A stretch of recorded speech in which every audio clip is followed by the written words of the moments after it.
Hello everyone, I am Kapil Garg from Applied Science Department of RPIT College Campus, Karnal. In our previous lecture, we had discussed about Coulomb's law and Coulomb's law in vector form. In Coulomb's law, we see we had seen that uh, electrostatic force is basically directly proportional to the product of charges and inversely proportional to the square of distance between them. As we have already studied in our lecture that these are two charges, this is q1 and this is q2. The distance between the two charges are r, है ना. This is q1 और this is q2.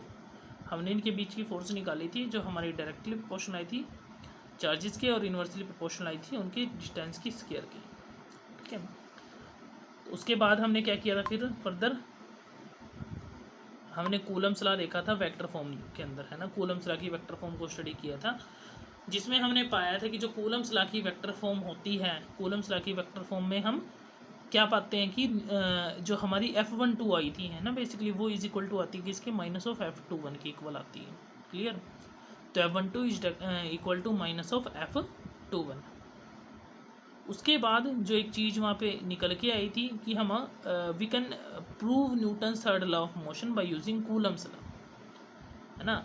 We can prove Newton's third law of motion by using Coulomb's law. Clear. कैसे कर सकते हैं? As we know जो Coulomb's law होती है ना, उसका यूज़ करके हम हमारा रिजल्ट फाइनल क्या आता है F12 equal to minus F21. और जो हमें न्यूटन थर्ड लॉ वो क्या कहता था, for every action there is equal and opposite reaction. हर एक जो फोर्स आप अप्लाई कर रहे हो उसकी अपोजिट में भी कोई फोर्स अप्लाई होगी, है ना. वो चीज़ हमें कहाँ से प्रूव हुई थी? कूलम्स लॉ से हमारी प्रूफ हो गई थी. इसलिए हम बोलते हैं कि वो हमारा उसको बेसिकली एक्सप्लेन करता है अच्छी तरीके से. ठीक है. तो आज का लेक्चर स्टार्ट करते हैं, उसी को कंटिन्यू करते हैं. हम F12 की वैल्यू हमारी क्या थी? 1/4 Q1 Q2 by R square into R12 vector, है ना. यहाँ पे आर स्क्वायर की बजाय क्या आ गया? आर का क्यूब आ गया. कैसे आया क्यूब? जैसे हमने पिछले लेक्चर में देखा R12 क्या था? यूनिट वेक्टर था, है ना. R12 क्या था? Unit vector. और यूनिट वेक्टर का हमने फॉर्मूला पता था. R12 क्या था? हमारा यूनिट वेक्टर था ना. और इसका फॉर्मूला क्या होता था? R12 वेक्टर डिवाइड में उसका मैग्नीट्यूड, R12 का magnitude. Is it clear now to all of you, है ना. तो हमने ये वैल्यू पुट करी तो यहाँ पे आर क्यूब हो गया हमारा. क्लियर. तो उसके बाद the cube term of distance is simply because of vector form. ये वही बता रखा है ना, जो मैंने अभी आपको बताया. किसकी वजह से क्यूब टर्म? किसकी वजह से? ये यूनिट वेक्टर की वजह से, है ना. इसको जब सोल्व करेंगे. Otherwise the law is inverse square only. इसके अलावा अगर हम बात करें तो ला हमारा कौन सा है? इनवर्स स्क्वायर ला ओनली. ये हमारा इनवर्स स्क्वायर ला को होल्ड करते हैं. क्लियर. तो today we will discuss charge and units of charge. Basically in SI system the units of charge is coulomb. SI system में जो यूनिट है चार्ज की वो क्या है? हमारी कूलम है. ये देखो यहाँ पे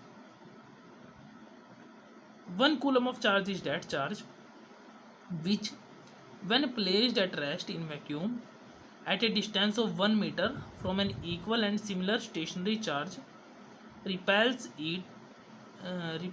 it and is repelled by it when a force of 9 into 10⁹ Newton.